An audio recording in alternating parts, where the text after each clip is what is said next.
Kakati nze ekibuuzo kyange tekiri ku music.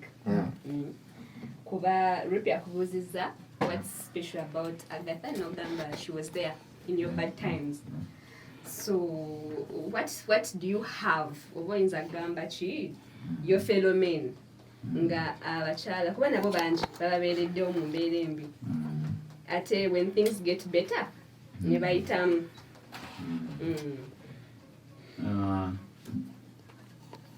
Sinzira ku muntu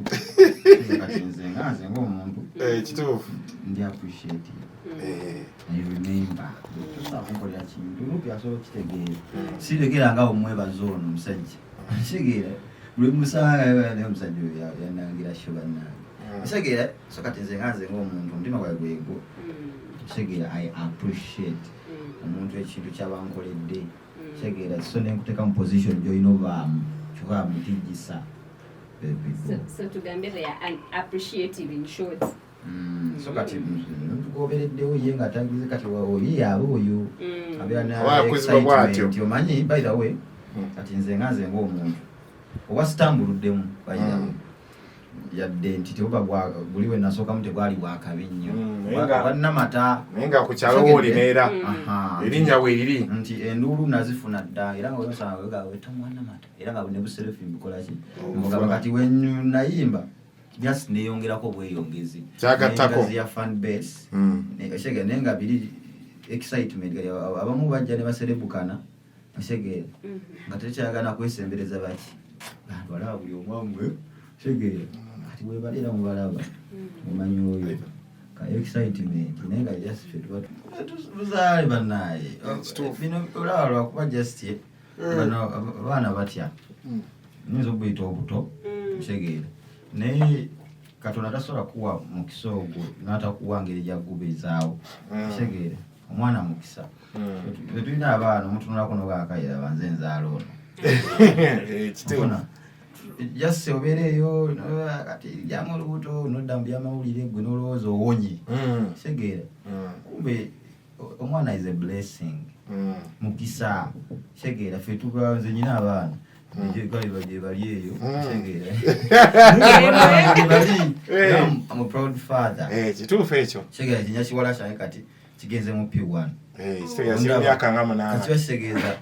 kituufu kyamaka mukaaga musanvu just kisoma amagezi ga kitaawe waakyo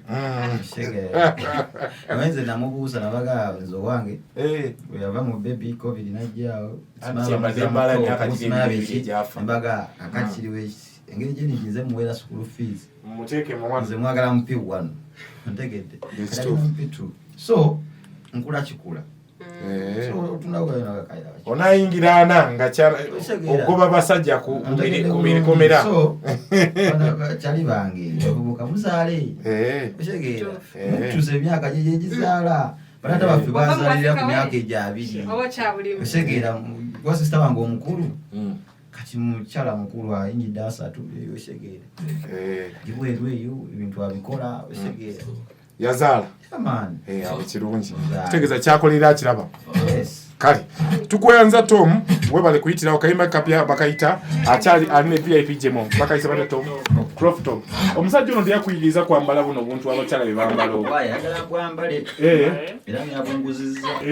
ayagala obukube ngamba yedagane twambala obwo tujja version y'omukyala amanyikiddwanga wali eri omukyala w'omukulu netuli engeri gy'akaaba n'ayaayaana Agatha Katrina akyala n'ayaayaana yayimba kamwako naye twamulyako ne muleri kwe ba nawe yayimbawo kati ne bano netulya version ye olunaku lwaleero akayimba kawomere bannayuganda mu matu gabwe tulina omukulu Tom D himself akabiri akajjako abaali bamuyita Namata yavaayo kakyafuuka muyimbi comedy yavaayo endonga tekasiza yakava mu kivulu wonna woosinzidde abamuwagira mwebale nnyo wali erweza ekisooto kyali kingi naye teyaganda pakuba muziki so kkiriza gana tomuti nvukaanyirira takwata mu kizigo wadde ogamba nti yes biki ajini akubye data eri gy'ogamba checked naye nga data biki oyinza ogamba neera omusajja anekanekanye mu matu mulimu pini kitegeeza omusajja awulira bye tumugamba amanyo gali plain and white emidomo kyekyo wakwata ku Agatha kisigala gije yekka teri mulala yenna so ku countdown esinga obunene atuguse era tukomyewo n'omukulu ate omuli ogamba oti akuza kubageza wajita abatalina pini tetubulira bulungi ate kiki wetutera bagamba enkofiira zemwambadde temuwulira so twamugamba oti atatulakugamba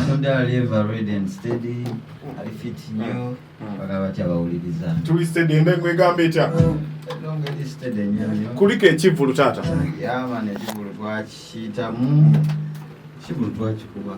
okay abawagiza bakuwagira mu Muzabbibu concert bajjanga okwo okay so tunulire 225 omutandisi otya era ali atya 225 naira ngenda mwekika yamani olwensonga mutandise bulungi yabali mumuwulidde message eri kiriya nnyo efitingira ddala mwezi gwe tulimu ate nga n'emirimu ngirina gye ntegese obbawa gyakabyo omanyiza omwaka mba nagwetegekera mwaka guwedde so bwekyolina omanya mu buli mwezi mulimu oluyimba lwamu okyanisa January mulinde February azawe yata buli mwezi oluyimba teyabimalaako oba swangizi akola etya nezagwayo ezazawe waliwo bagamba buli mwezi ng'alina okuta oluyimba swangizi sijjukira bazagwayo yalina okuta oluyimba buli mwezi bamala ate ne bakola alubamu ey'ekibiina kyonna so kukyenda katoze bulano tomulina mukulu tomuli tuwamu experience kati mwabeera n'abakyali ewaka agathoyo akusumbuwa tulaba olumu otera omunaaza mu bbaafu otera omuteeka eno akusumbuwa atya ewakaawo oba mukwatagana oba life gye tulaba mu kamera ndala wodde ewaka eŋŋumi n'empira ezikaawa si bibi ntambula bulungi lwakuba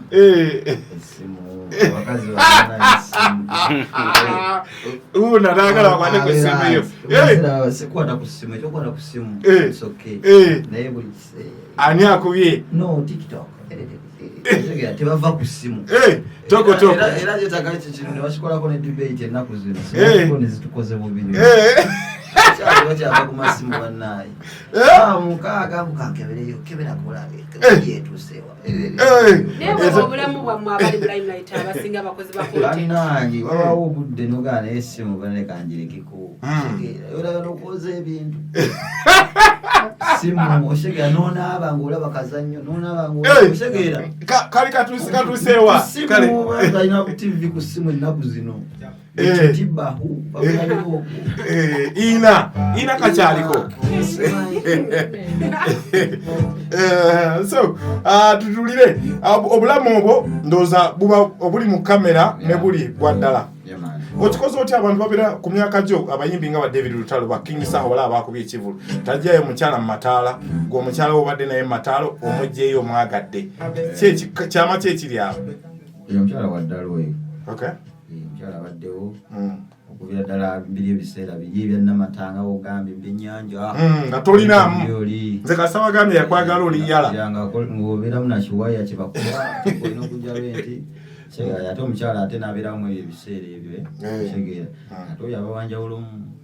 tegeera ayakwokya nayo agamba kwatayo ekyetaano kikubeeremu yongeramu kapita ekyenyanja kiwere njagala omanyi nina ka bizinesi ke nasooka okukola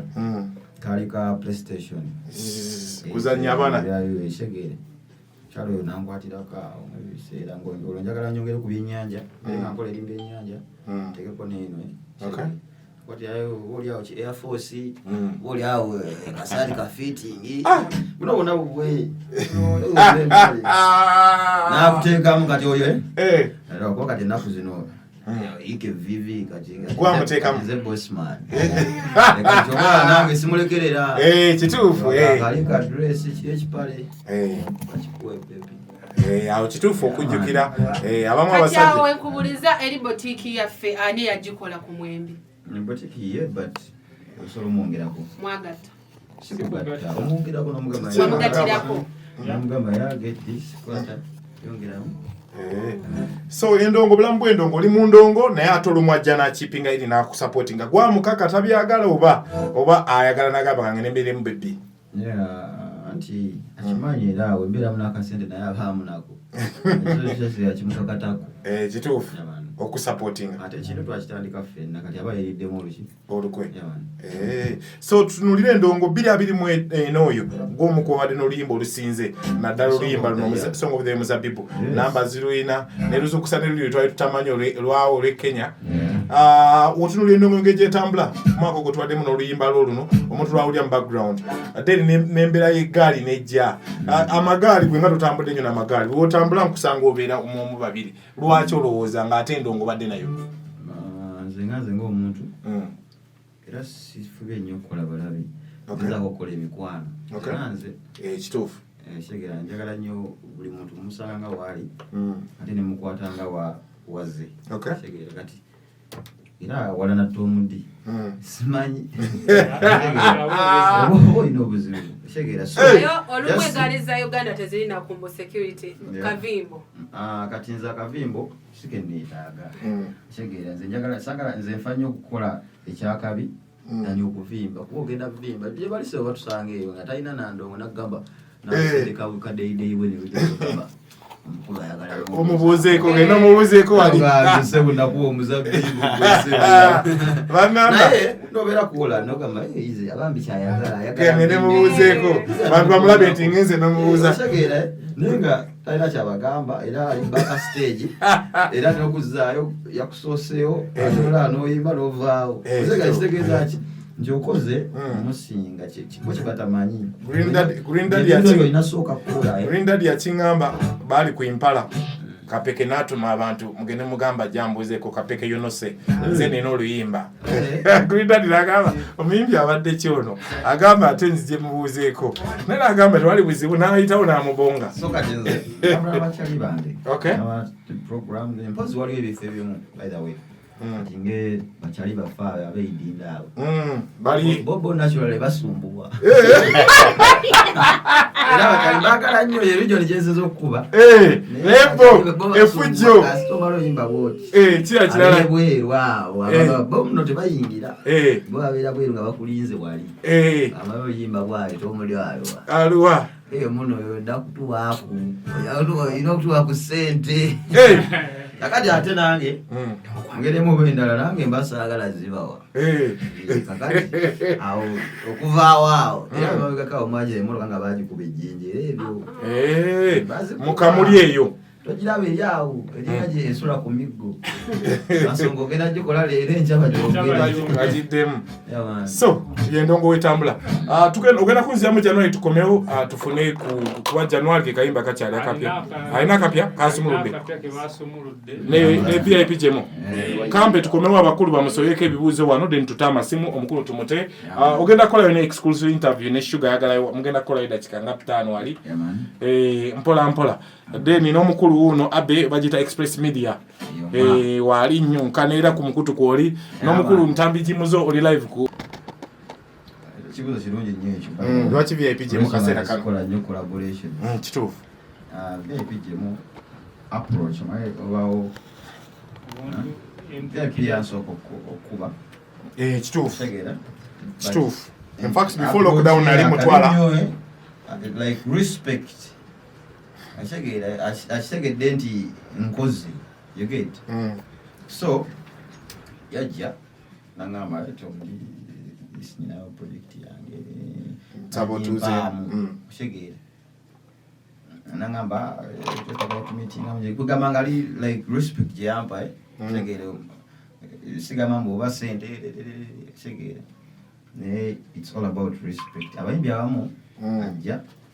nagamba tomuli akayimba ewa eno akasi jangu itayoko otekemu amaloboozi okategedde katiyenga amanyi akolaki mbwakuyamba kumbe ennaku zino kati twafuuka ekirala anti sikyayiga kuba nakyamamamera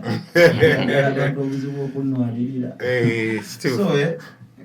engeri gyendi nti nze nkoze nzekka tobaddemu na mukono tosobola kujja ate n'onvimba toyagala kolabo amasanyalaze ngayina nze ngayina gakuggwako onvimba ntegeere so kati jemu yenga yo omuntu approach yali yakabi nogamba That's it. tukole. So Ivan Sugar mwine ekibuzo kya mukulu Tom D tube nga tukkirira tufune ku masimu wano then tulabe engeri ekigenda okutambulamu. Kakati nze ekibuzo kyange tekiri ku music. Kuba Rupi akubuuzizza what's special about Agatha n'ogamba she was there in your bad times. So what do you have oba oyinza kugamba ki your fellow men nga abakyala kuba nabo bangi bababeereddewo mu mbeera embi ate when things get better ne bayitamu